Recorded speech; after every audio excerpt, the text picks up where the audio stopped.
Hi, and welcome to our Trans Femme voice video. This is my friend Annemie, and we're going to be taking you through a bunch of different exercises to think about not just pitch, although that is a thing, but also resonance and placement and weight of our voice. Just to think about all the different ways that we could make a voice read more feminine. Although I think it's really important to start by saying there are lots of different kinds of feminine voices, and especially depending on accent and age and where in the world you are and just how you want to sound, I think all of these are tools to try out, see how you like them, and keep the ones that work for you. Thank you so much for being here. I'm very excited about this. You're welcome, me too.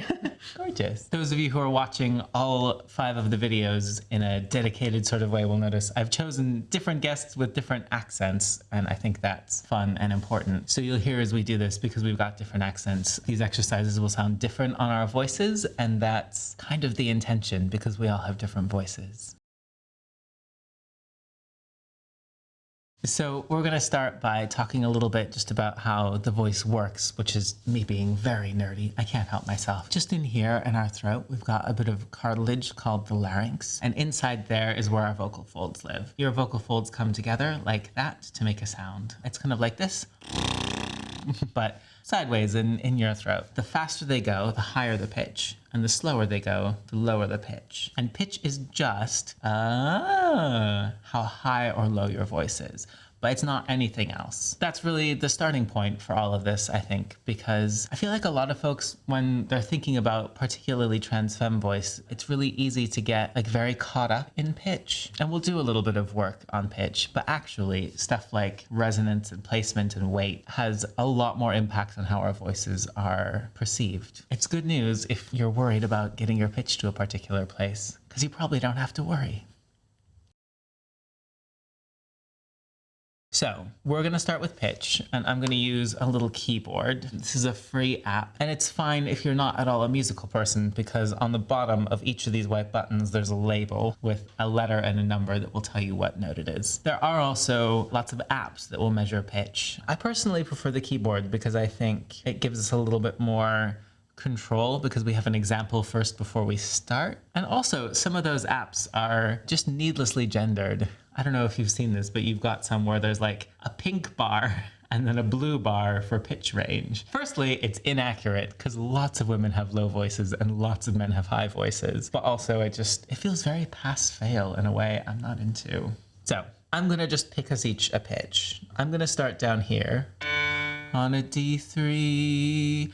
This note is kind of in a gender neutral range, meaning it's not too high, not too low.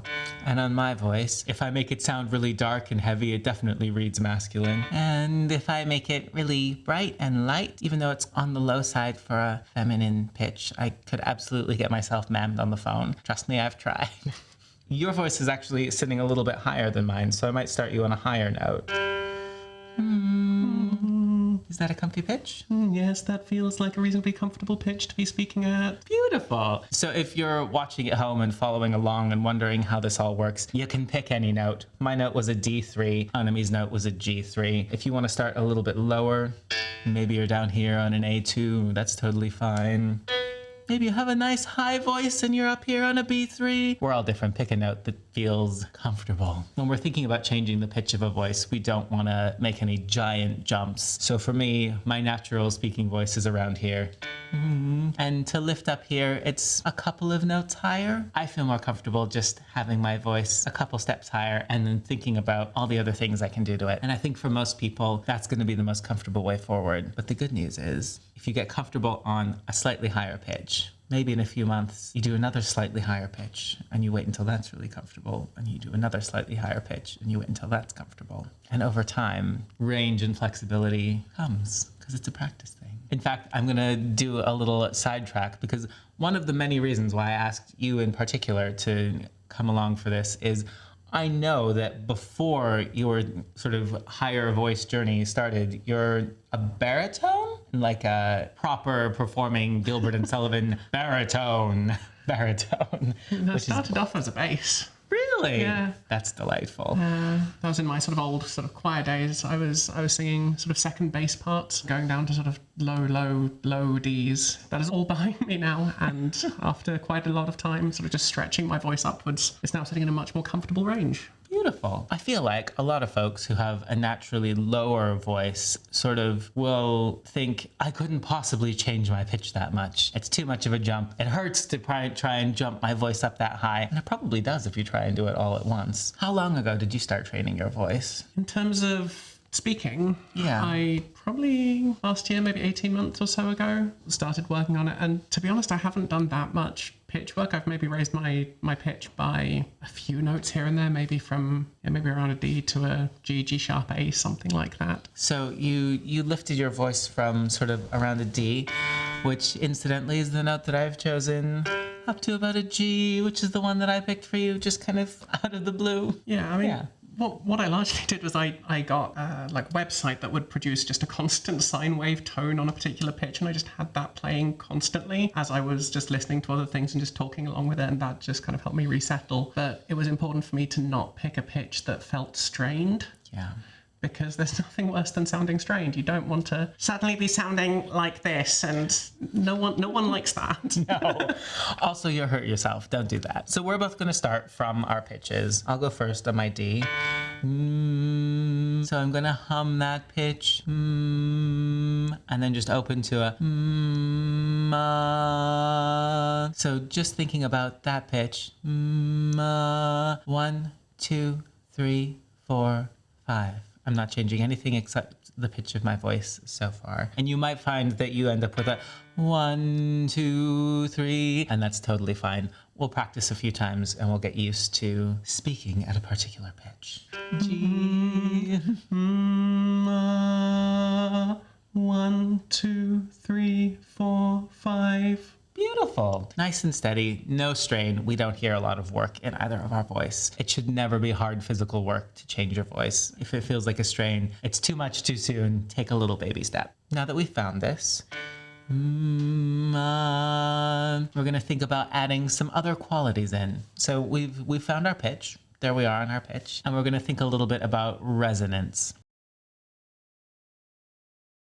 So we started on this ah, and when we sing an ah, usually the inside of our mouth is big and open. Ah, that was a slight exaggeration.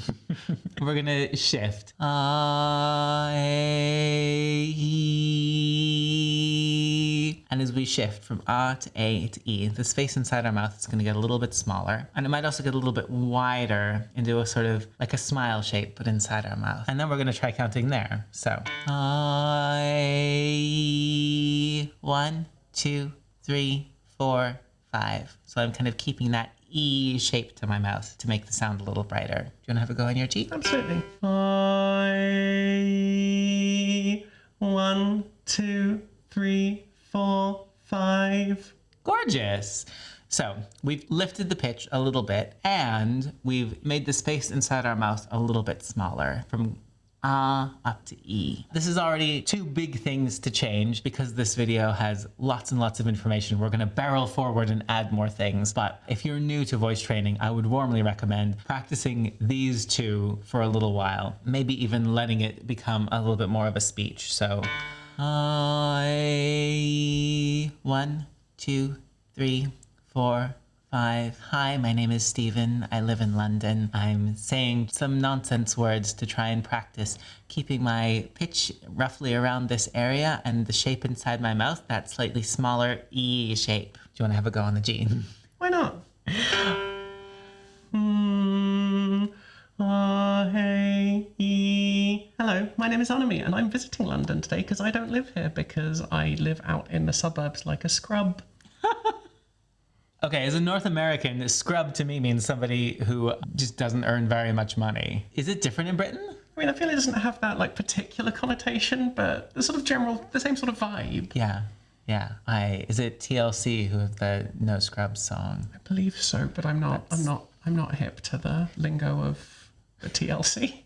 Nor am I. So we're here on our D and our G, and we're having a lovely time speaking with this E kind of shape. If this is already a lot to think about, great. Pause here, practice it, come back later. Just for fun, we're gonna add a couple more things though. So down here on my D, I'm gonna go I, E to find that bright tone. I'm gonna count to 5. 1, 2, 3, 4, 5. And then I'm going to add a little lift in my pitch for 6 and come down. So, 1, 2, 3, 4, 5, 6, 7, 8, 9, 10. So we're adding a little lift in pitch and then coming down in steps. We're doing this because broadly, voices that tend to read more feminine use a wider range of pitches when they speak. And specifically, it tends to be emphasizing the important words in a sentence where we'll lift up in pitch rather than using volume to make a point. It's very much an optional thing, like all of this, but try it and see how it feels. Can I invite you to go on the G? So 1, 2, 3, 4, 5, 6, 7, 8, 9, 10. Absolutely.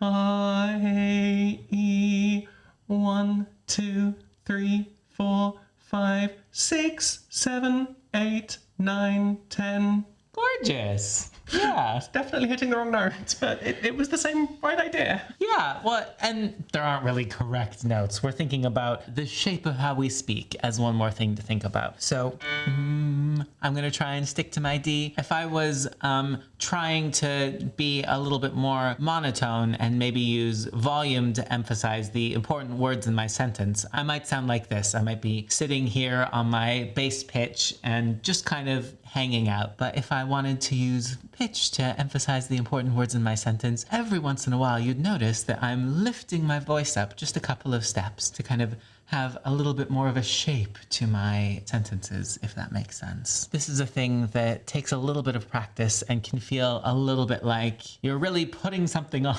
if you don't have a voice that's naturally lifting that much. It is a nice idea if we're thinking about trying to maintain our voice over a long time now, because I think part of the trick and why you had that thing in your ear the whole time, the buzz, is that we have so much muscle memory around the way that we speak that the second we start thinking about what we're trying to say instead of how we're speaking, our muscles will just default to what they've always been used to doing, right? So if we think about lifting our pitch up every once in a while we speak, it can kind of help us maintain that baseline pitch because it's always getting lifted up. I have one more exercise for that, and it's very silly, but I'm sure you'll bear with me. 2 more times when we tend to lift our voice, or when you could lift your voice if you wanted to, is thinking sounds like or or whatever you used to think, and agreeing sounds like It's probably been a long time since you've done this, but maybe you remember. I've never actually done this before. Oh, exciting. It's real stupid. You'll enjoy it. Let's pick one of each. Let's have a thinking sound like or that kind of lifts up. What do you feel like is the most natural for you? Great. Love it. And let's have an agreeing sound like or yeah. Yes. Yes. Yes. Gorgeous. I'm proper and was brought up in Windsor, so I will say yes. Gorgeous. So I'm going to ask you a bunch of incredibly easy questions, but because we're practicing these sounds, before every single answer, can you make a thinking sound? All right. Gorgeous. And then I'm going to repeat back some or all of what you said. And can you make an agreeing sound like yes? Yes. Beautiful. It's going to be very silly, but it's just a good way to practice. And if you're following along at home, feel free to also answer the questions in whatever way is correct for you. So, what's your name? My name is Annemie. Oh, Annemie. Yes. What's your favorite food? My favorite food is okonomiyaki.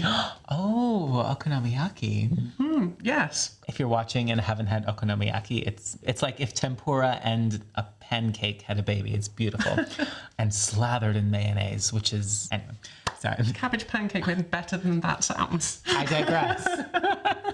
Some more easy questions. What's your favorite TV show? My favorite TV show is The Dragon Prince. The Dragon Prince? Yes. Beautiful. One more. Do you have a favorite color? I do have a... I need to think about that for a moment. Yes, I do have a favorite color. My favorite color is pink because I'm a stereotype. Pink. Yes. Gorgeous.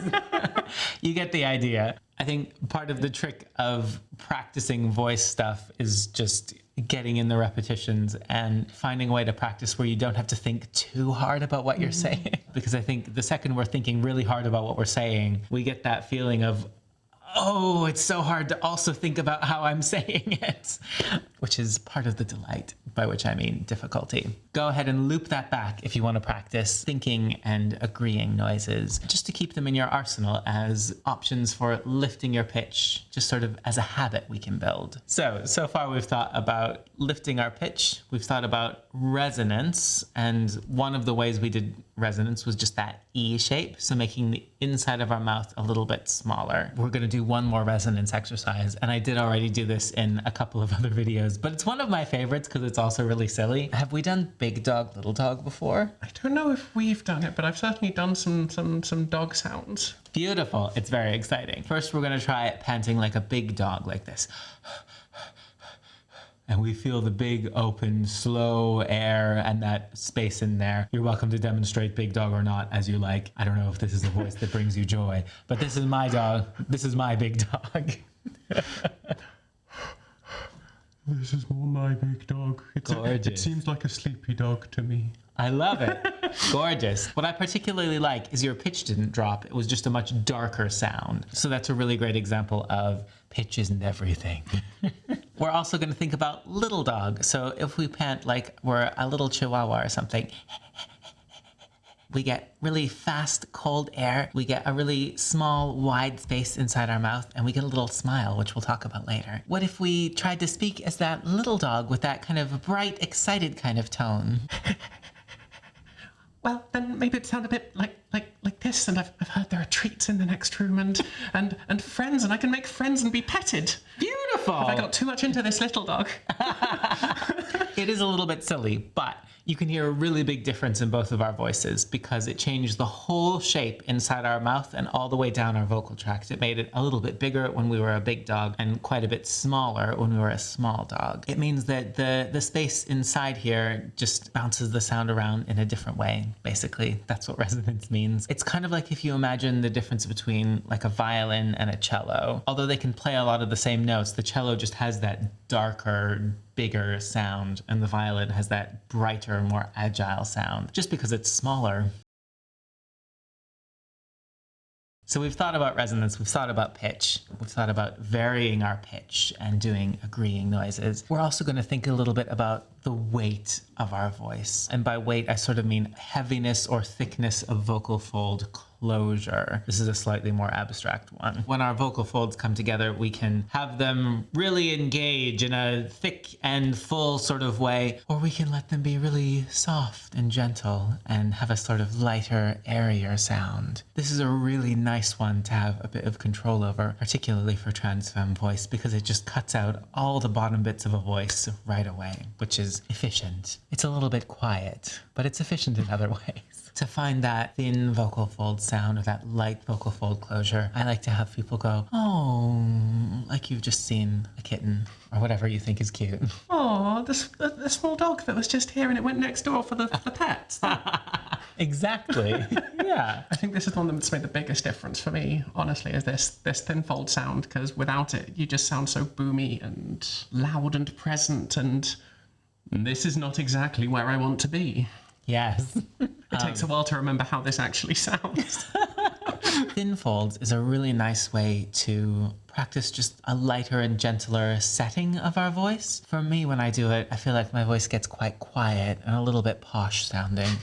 But I'm not mad about it. I think this one suits some accents really well. I think particularly if you grew up in England, a lot of English accents, the possible exception of Manchester, have a lot of sort of open, dark space in them. And sometimes, particularly if you've seen maybe voice training videos on YouTube, a lot of the people doing the videos are American. And because an American accent tends to be very bright, they'll sort of try to direct you towards a really bright and shiny, forward-placed, buzzy accent. And it works really well for some voices, but not as much for others. Unless that's what you're going for. Exactly. I think because you've got more of this sort of open English accent, I feel like the thin vocal folds just works beautifully. Received pronunciation, darling. Yes. One of a very few accents I cannot do.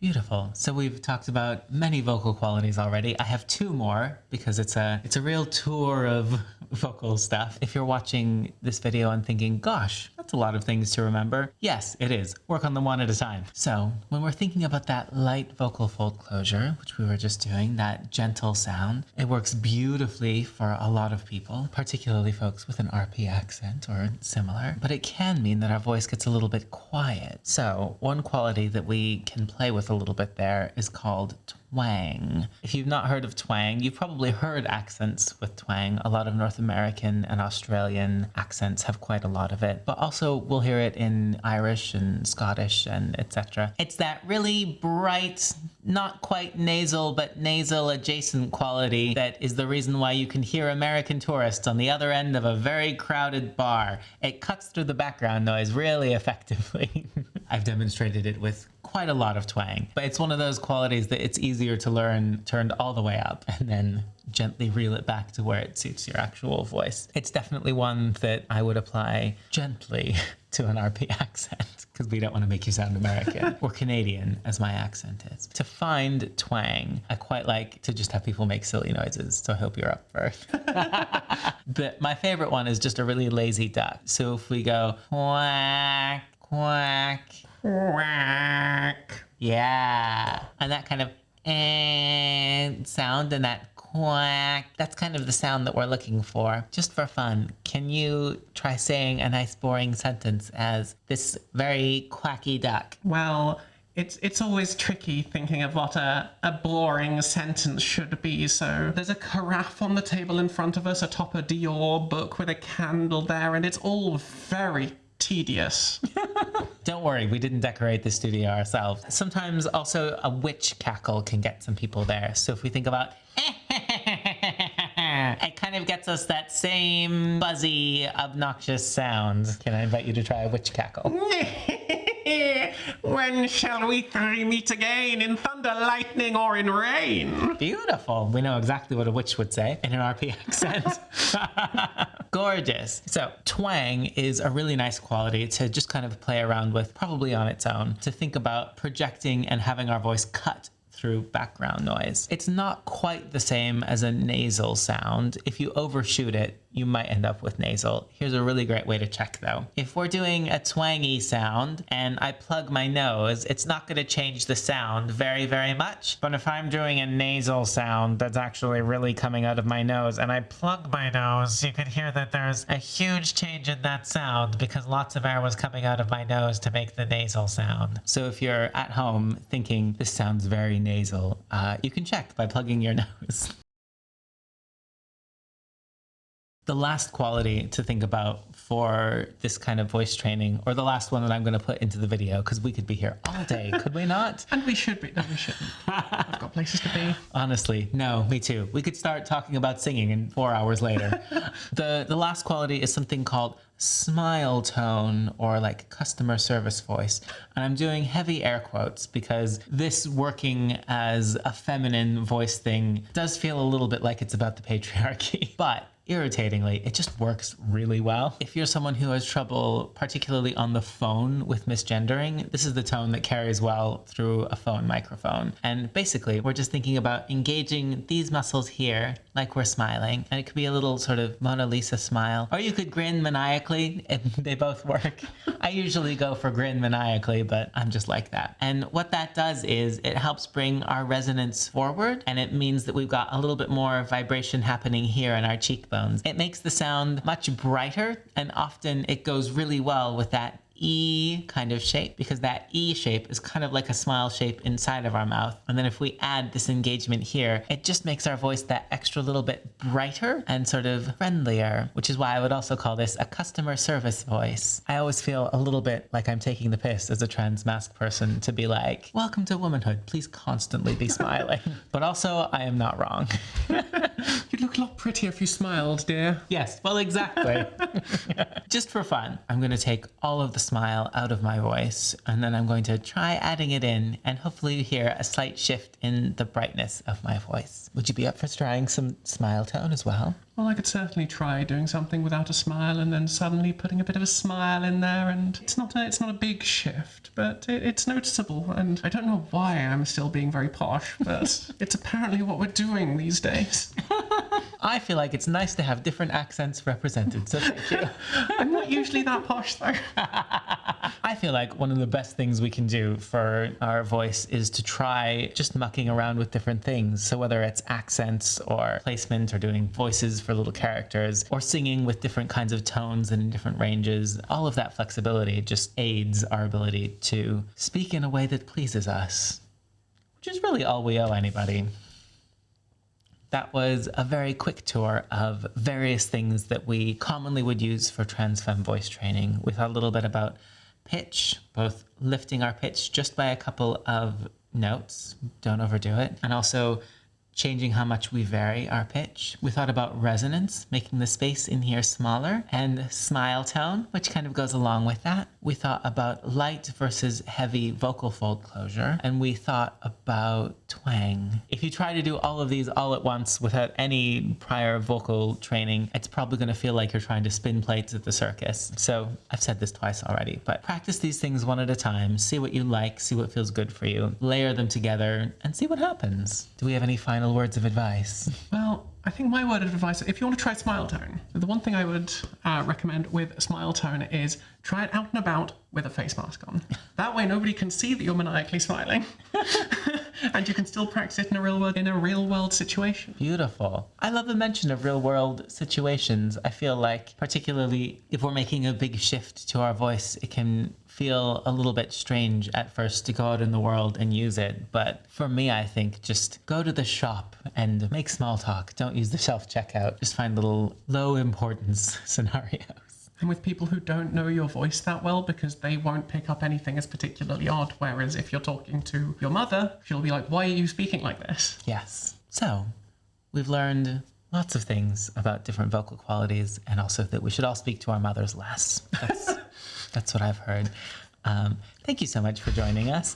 And please have a look at all of the other videos, even if you're not sure if they apply to you, because knowledge is power.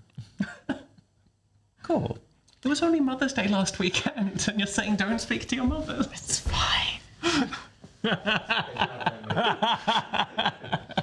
Especially for my mother, it was her birthday yesterday. Oh no. Well, make sure to send her this video.